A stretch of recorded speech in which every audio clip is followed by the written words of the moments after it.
Hello and welcome to the next part of Christmas Otome. Last time we continued chasing Garret and stalking him. I think we also got more info on Maya's mysterious bracelet from Dawn. So yeah, let's continue just following Garret, I guess. I finished the book. You were right, it was good. I blinked at Garret, who had plopped himself onto the beach next to me. Already? Once I picked it up, I couldn't put it down until I was done. I'm the same way, I can only really read books in like batches. Not really just a bit. Before going to bed I need to read them like several hours at a time. I hate it when I have to take a break from reading. Ideal scenario, I read it in one go. Second best scenario in 2 goes, and so on. Well, I'm glad you enjoyed it. How's that one? He nodded at the novel I was reading. It's different from the other one, but it's still pretty fun. I put in a bookmark and then handed it over so he could read the synopsis on the cover. Oh, I know this. Oh.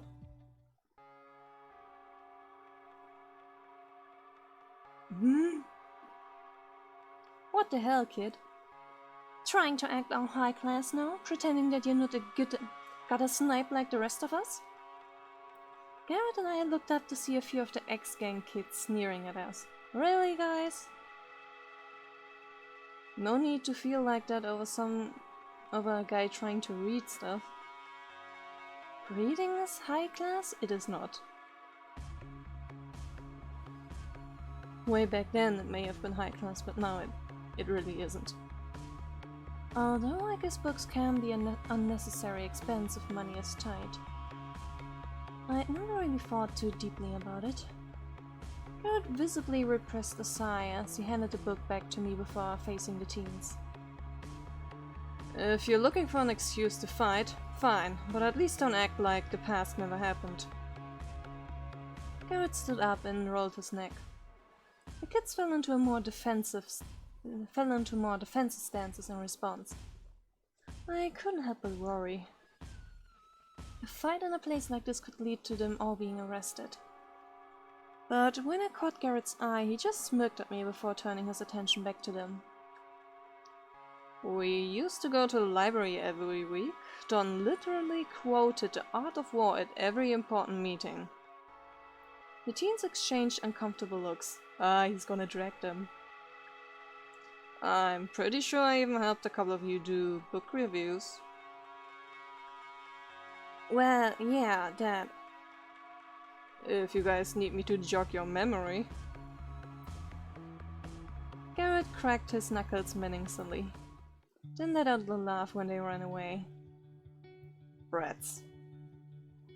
His tone was fond as he dropped back down into the seat. That was kinda close.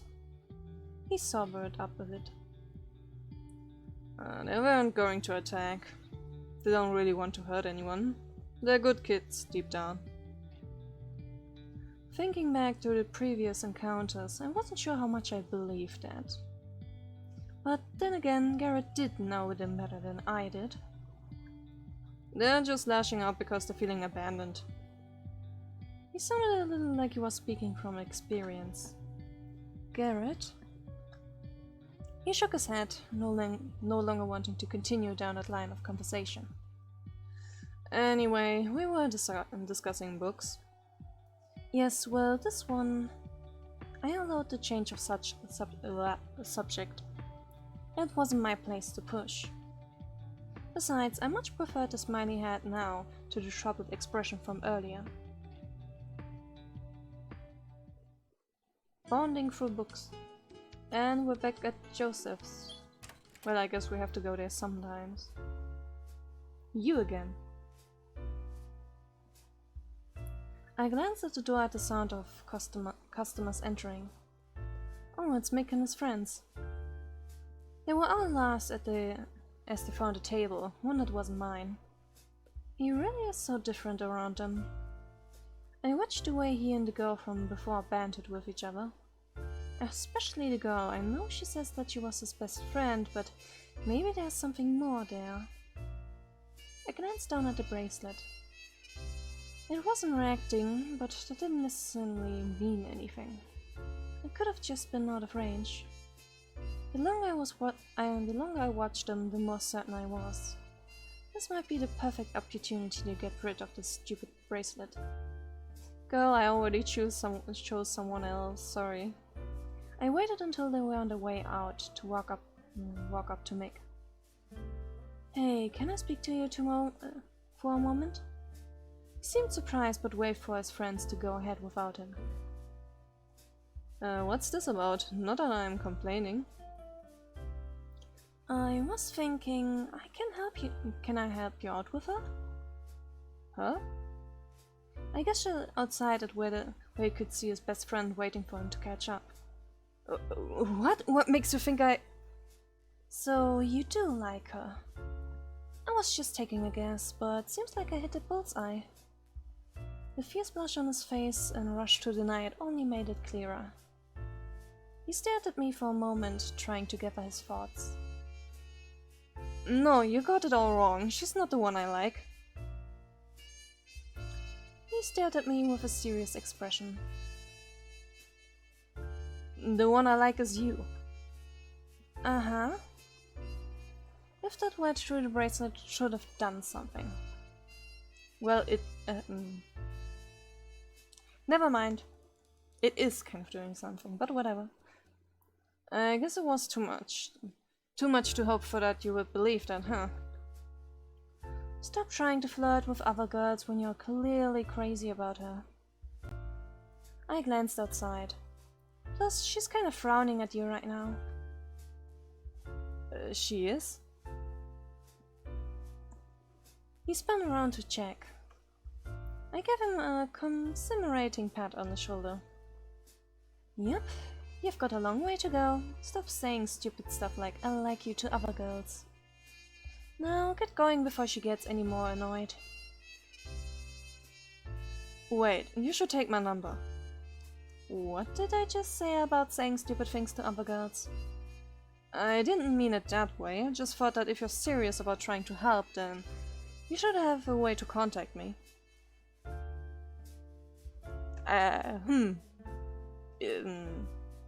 No, Alrighty then. Fair enough. He quickly wrote down his number before heading off to join his friends. I hope I'm not going to regret this.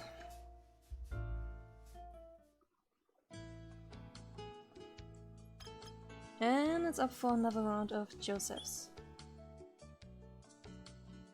I couldn't help but think about what I'd seen at the park every time I glanced over at Garret.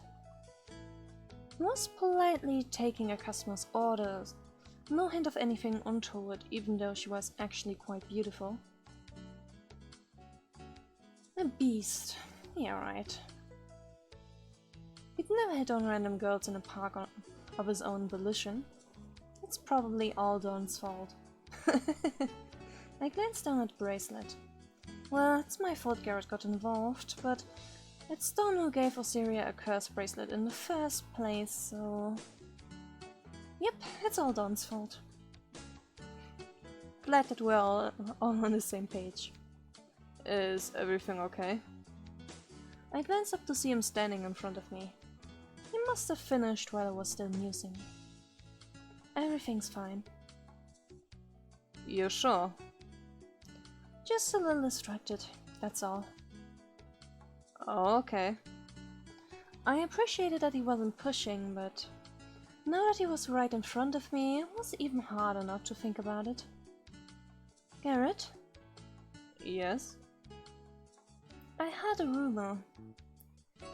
would probably be better if I didn't tell him I saw him get attacked by a little old lady. It's still very funny.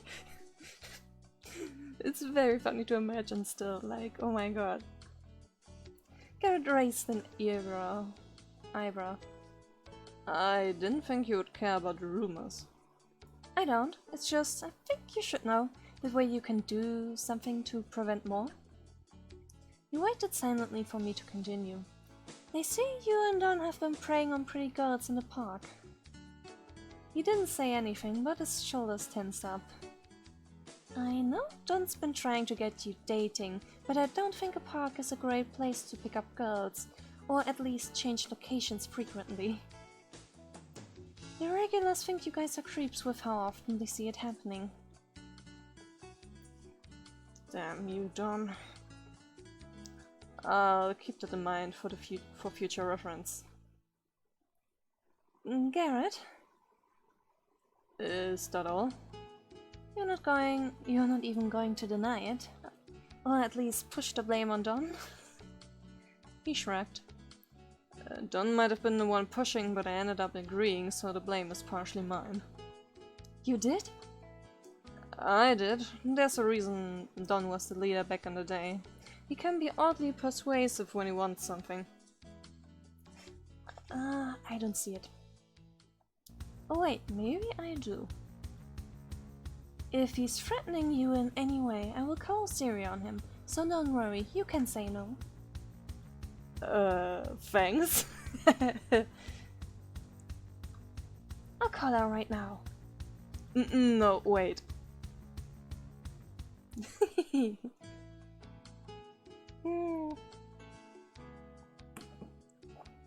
Maya's all protective. Alrighty then. Save.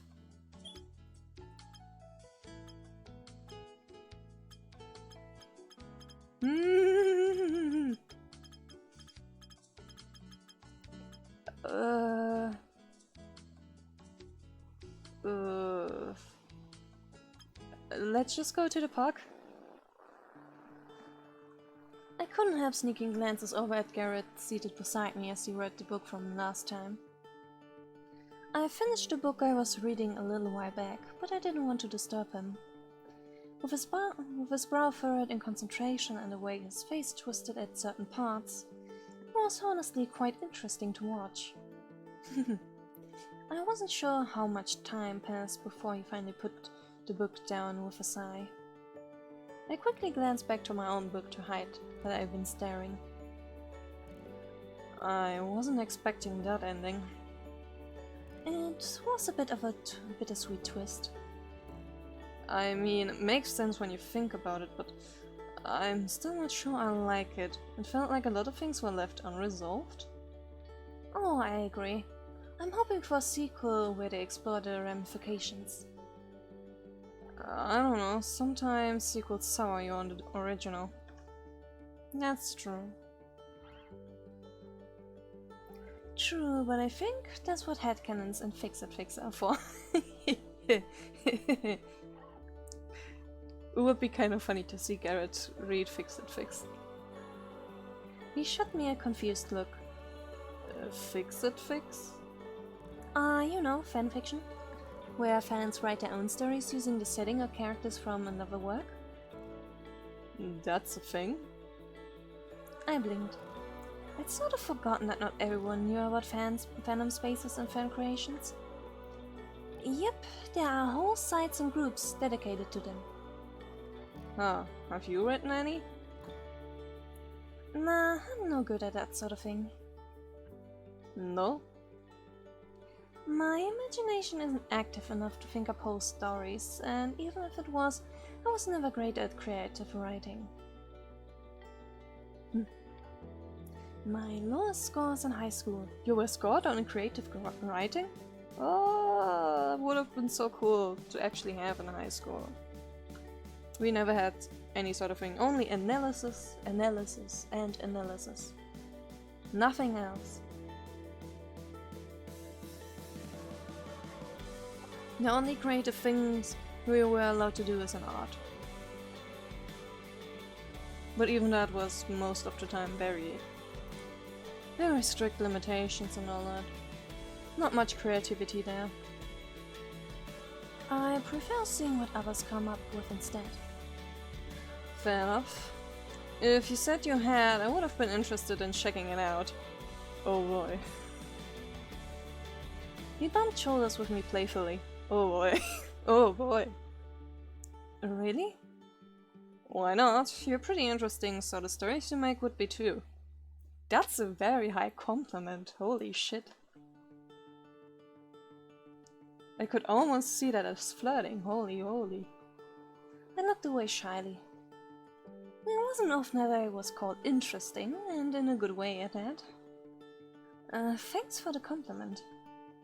It's true, so... He shrugged.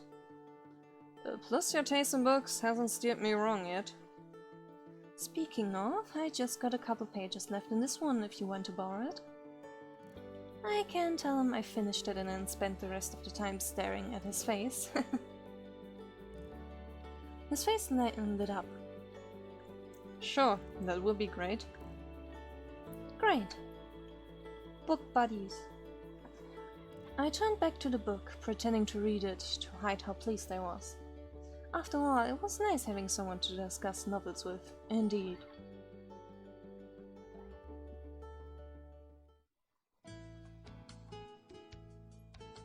Alright. More park. More park.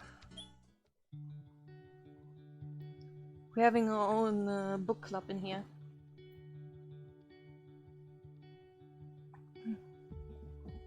I watched as Garret finished the last few pages of the novel I loaned him, having already finished mine a little while ago.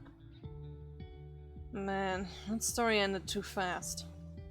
Right? It could have been twice the length and still too short. Agreed. Any of those fan things for it? That was actually one of the first things I checked once I realized I wanted more. Not really, it's not that popular enough yet. Really?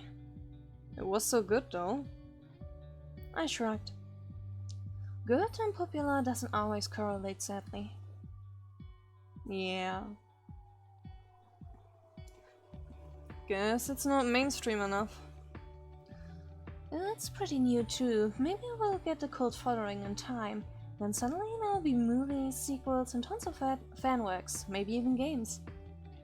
Ugh, that would be the dream. Maybe. Would be interesting to see how a movie handles the non-conventional narrative. Yeah, that would be I cut myself off when I heard a retching sound and turned to see one of the X-Gang kids fake vomiting nearby. Rude? Rude. The sucking up is painful to watch. Then don't watch. I snorted, cut off guard by Garret's snippy tone. The teen was as well, if his imitation of a goldfish was anything to go by. That you. We're gonna let you and Don off so easily. Garret scoffed. If that's the case, then why don't you guys show up when Don is here? Garret had a point there. There were ample opportunities when Don and Garret were jogging together.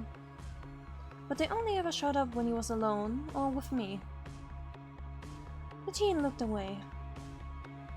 It seems I'm the only one being targeted. Shh. Garret advanced towards the kid.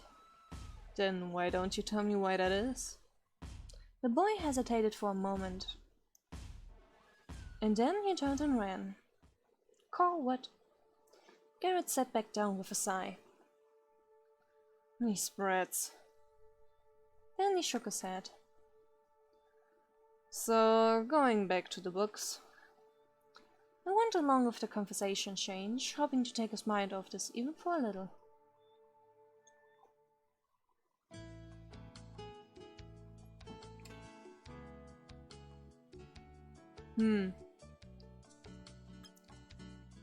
No Garret tonight, it seems.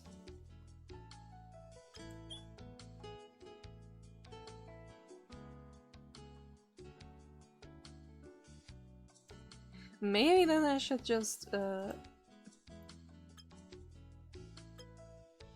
dodge to the hospital? Yeah, let's dodge to the hospital. I still don't know what's up with this sign here. What the heck is it? Why is it showing up all over the place? In places where the secret character cannot be, at least to my knowledge. I mean, like, last time Mick showed up. What? So yeah, let's just head out there. Oh, this time in the morning, huh?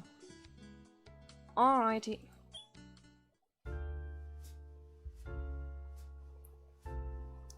I had just finished my shift when I saw Garret standing outside Joseph's. For a moment I thought maybe he had the next shift, but he wasn't wearing his uniform, so that seemed unlikely. I didn't have long to think about it before he walked over to me. Hey, do you have any plans right now? Oh boy. No? Great, come with me. Where to? You'll see. Impromptu date? I wasn't sure where I was expecting him to take me, but a remarkable pink cafe was nodded. Loading. Let's take a window seat. Okay. Once we were seated, a waitress handed us menus that were almost completely full of dessert options. Choose whatever you want, my treat. Garret, what's all this? I wanted to thank you. For what? Looking out for me? I mean, with the snacks. I wanted to return the favor. There isn't any need for this, really. I was happy to help. I mean, we're friends, right? Still, I wanted to do something for you. Even friends show appreciation, don't they? For a moment I thought of protesting, but then I just smiled. I guess so. Garret really was a sweet guy, even if his expressions didn't give that impression at the start. Speaking of which, this place doesn't suit his looks at all. So, how would you find this place anyway? Garret shrugged. Loading. I asked Don for the best dessert place in the city that isn't Joseph's. We already spent so much time there. Yeah, that wouldn't have been much of a date now, would it? Would have been. I tried to process the idea of Don in here. Error. Nope, let's not go there. He was really weird about it too. Yeah, Don's weird in general. Fair enough. Wait, you agree? He thinks my love life will directly affect his. How can I not? Yeah. Yeah, I'm not gonna feel sorry for Don. This whole mess is his fault in the first place. He's a great guy, don't get me wrong, but I really don't understand him anymore. I can relate. My best friend is also quirky. She keeps files on everyone. Don memorizes facts about everyone he meets. He's too paranoid to write them down. Are you two now having a weird friend contest? He's got eidetic memory? That's not useful unless you can dig up dirt, though. No, not like that. He rubbed his neck for a moment. Why is he blushing now? Why is he suddenly so flustered? What?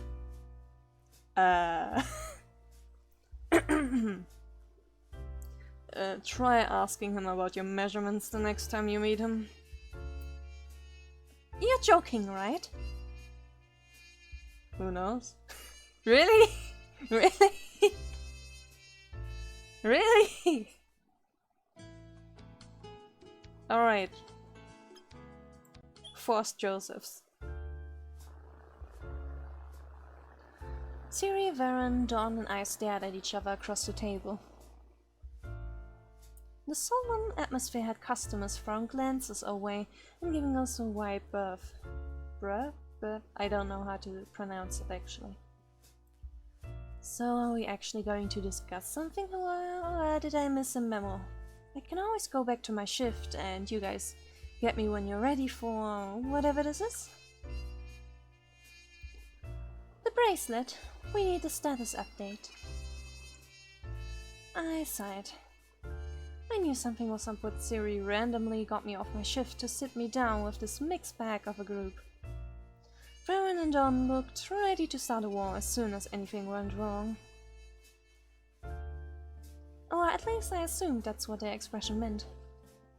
Then again, Dawn did sorta look like he was ready to fight almost all the time I'd seen him. And Varen's expression all looked so dour compared to how he used to be. And this isn't helping my mood at all. Well, I don't think all that much has changed. Then again, I'm not really sure what I'm supposed to be looking for.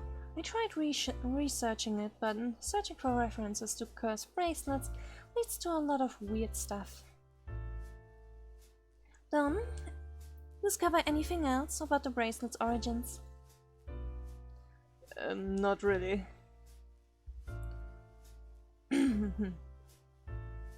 Varen, I don't have a voice for you. Then you're useless here. You can pardon yourself now. How then about you, since you're talking so big? Have you found out its origin? Boys, enough. They both looked chastised at that.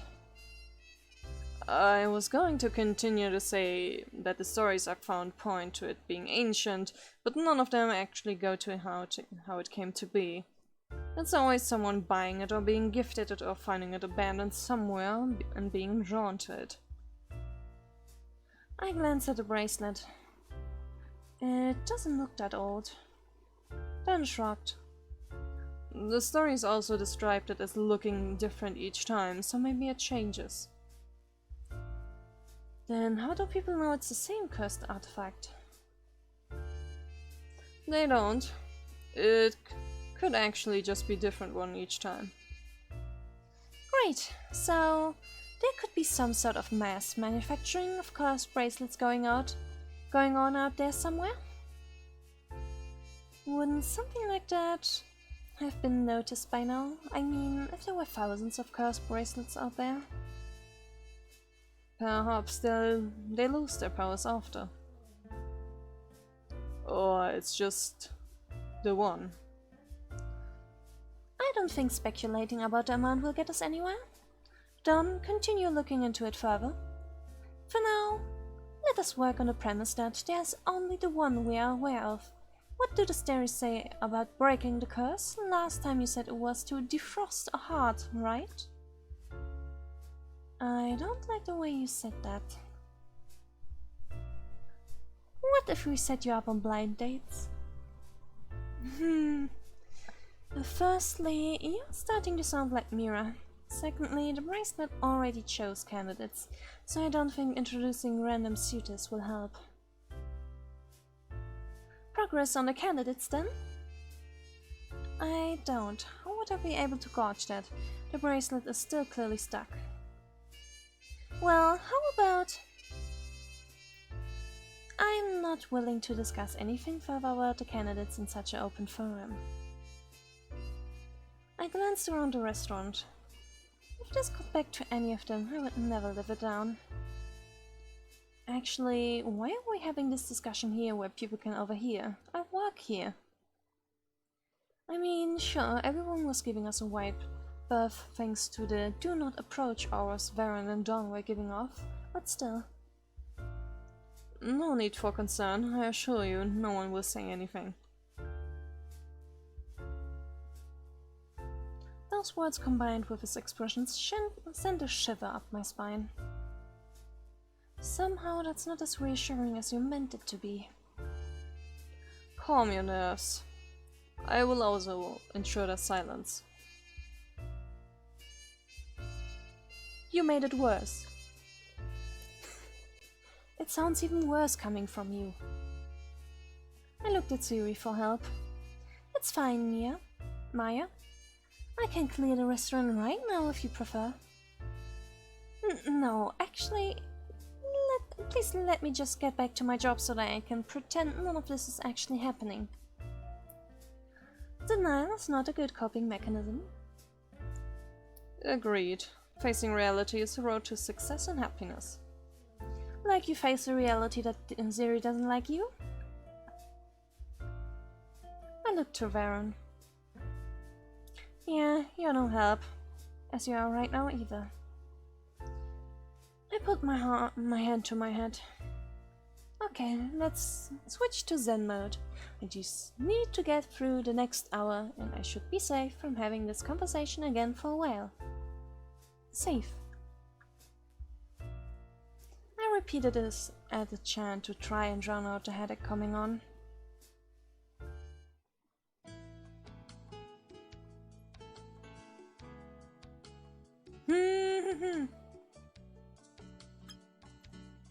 Maybe it's time to save again.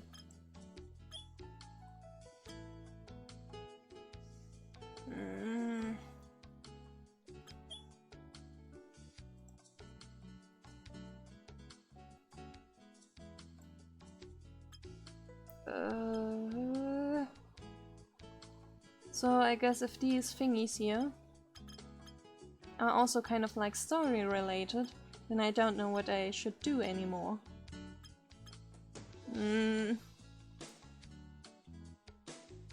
Because like that still clearly is like the secret dude stuff, right? So like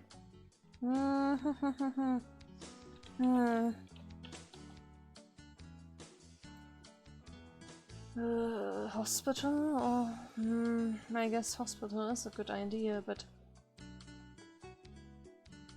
I don't know.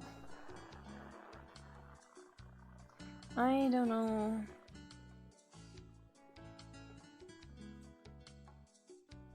Or should I just skip this turn? Choices. I'm not good at making choices.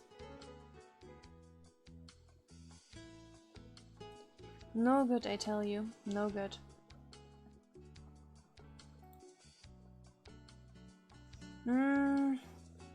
I guess I'll just peek a bit on the guide again.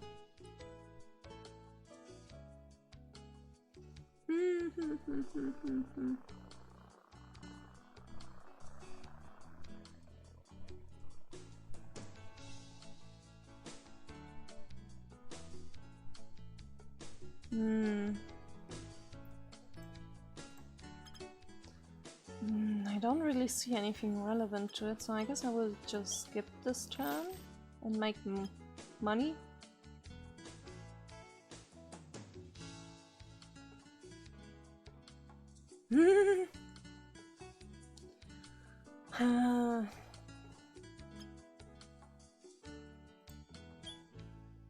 Don't tell me I used up all the events.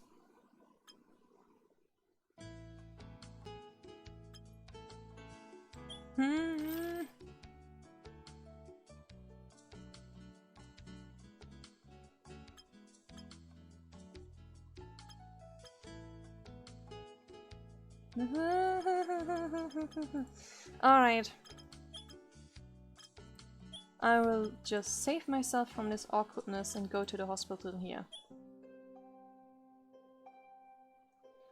I shifted awkwardly behind the counter of the nurse's station. It wasn't like I had any real business here. I was a volunteer, not an actual nurse after all, but I couldn't say no when the ward's matron asked me to cover it for a bit, because she had to step out and there weren't any nurses nearby. It didn't take long before I had footsteps coming my way, and I hoped it was her, but they were coming from the wrong direction. I turned around to see a doctor approaching. It wasn't one that specialized in pediatrics, so it took me a moment to place him. Dr. Schipper, one of the hospital's infamous doctors, known for his intellectual acuity and utter disregard for people. He stopped in front of the station and held out his hand expectantly. Gimme. Give you what? The file? What file? He made an impatient sound. The one I was told was waiting for me at Pet's nursing station? Could practically hear the implied duh. I glanced around, but none of the files had sticky notes or anything to indicate they would be for him, and the matron hadn't told me about any file. I'm not really sure. Look, either there's a file or there isn't. Which is it? I don't know. Please just tell him you're just standing in. He took a step forward and I instinctively shrank back. Fine, I'll look for it myself. He entered the station and started rummaging through the files. I wasn't sure if I was supposed to stop him or not. I know the feeling. Shipper, what are you doing? I turned to see the matron returning from wherever she had gone to. Dr. Shipper didn't even bother looking up. I was told there's a patient file for me. And you came for it yourself, that's new. If I remember correctly, his department was on the other side of the building. Patient file? Yes or no? The matron picked the file up from the desk and handed it to him. He flipped it open only to close it immediately. No. The parents... Don't care. I don't do the magic, and this kid... He waved the file a bit. It's beyond my help. The parents are willing to donate good money for you to figure out what's wrong with him. We already know what's wrong with him. He was run over by a car. Run over? Are they talking about Kiro? My heart stopped. More specifically, why he hasn't woken up. They think there might be something that we didn't catch, so they asked for the best doctor in the hospital. Dr. Shipper practically preened for a moment before his expression closed down again. There's not enough money in the world to get me to take this case. How nice. I was speaking before I could stop myself. You're not even going to look into it? There's nothing to look into. Everything medically possible has been done. The only thing left is to sit by his side and hope for him to wake up. And we've already established my lack of bedside manner. But the full extent of his gaze focused on me, and I got the impression he hadn't really seen me before this moment. You're not a nurse. Who are you? I am... She's a volunteer. His expression was blank for a long moment before a long smirk crept across his face. If you want to look at me that badly, then I'm going to need something in return. Me, not the hospital. Really? His head snapped towards the matron.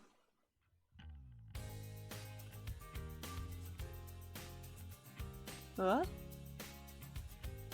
5 minutes with the ledger. After the last debacle, you're not allowed anywhere near the ledger. I knew which ledger they were talking about, of course. The one containing records of all bets related to the... All bets? Related to the pediatrics wing? The hospital betting pools were pretty much an open secret. There were even rumors that the hospital administrator was using them to keep an eye on things, but it still felt weird to have it referred to it so freely. There are betting pools in a hospital? Even if there weren't many people around, that wasn't the sort of thing you wanted patients to find out. Yeah. So everyone had their own methods for coping, I guess. Then no deal. He shrugged and started to leave. I shot a panicked glance at the matron. Was the betting pool really more important than having him look at Kyo? She let out a sigh. 5 minutes, but under supervision. Neither you nor the ledger leaves my sight. Deal.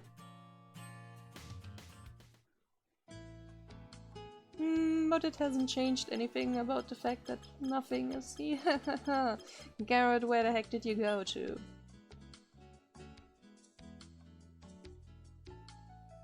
Where did you go to, Garret?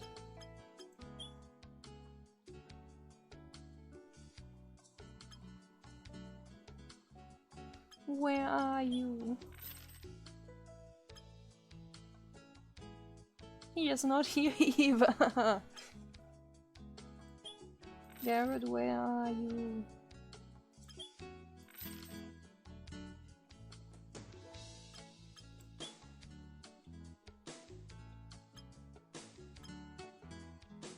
Like, really, do I have to do the home investigation? Like, is that, like, mandatory? Like, really? Is it really mandatory? Or what, like, what is going on?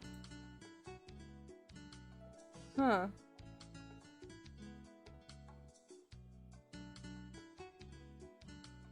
Hmm. Hmm.